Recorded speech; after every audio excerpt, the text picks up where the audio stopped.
اور جب یہ قافلہ آل محمد کا شام کے بازار میں پہنچانا، ایک ہجوم تھا، ہجوم کے عالم میں بڑی آگے بڑھتی ہے، خاتون آگے بڑھتی ہے۔ اس نے کہا قافلے والوں، تمہارے قافلے میں کوئی طبیب ہے، حکیم ہے، میرا بچہ بیمار ہے، اس کا علاج کروانا چاہتا۔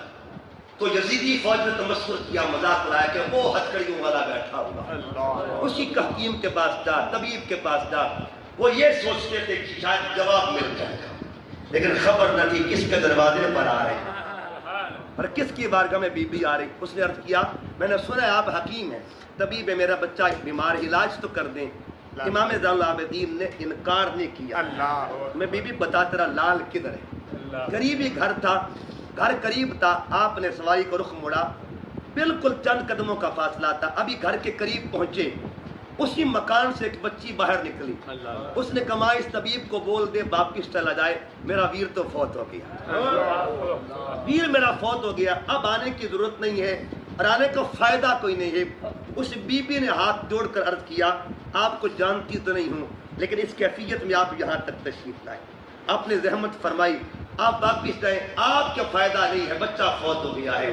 مگر سنیے میرے امام کے پتر نے جواب کیا دیا، آپ فرماتے بی بی نہیں، واپس نہیں جاؤں گا، بتا تیرا لال کدھر ہے، اپنے گھر لے کے چل۔ اندر گئے، کیا دیکھا، میت پڑی ہوئی ہے، اور میرے امام نے کہا بی بی تم مصلی لے کے آ۔ میں جانوں میرا مالک جانے، اللہ سے بات کرتے ہیں، اس سے بات کرتے ہیں، سجدے میں سر رکھا اور امام زین العابدین نے ایک عجیب دعا مانگی۔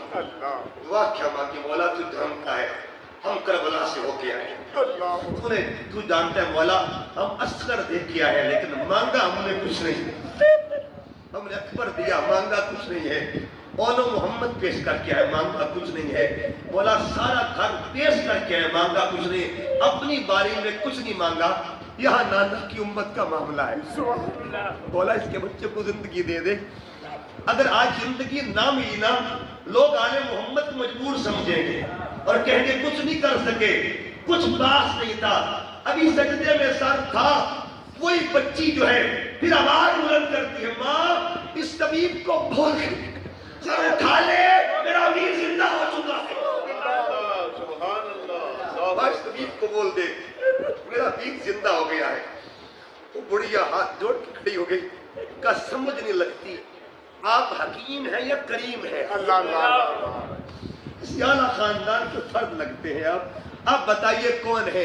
مجھے اپنے بچے کی زندگی تو پتہ ہے کہ مل گئی ہے، لیکن حیرانوں خود کو ہتھکڑیاں لگی ہیں، اور میرے بچے کو اللہ سے زندگی لے کے دے رہے ہیں۔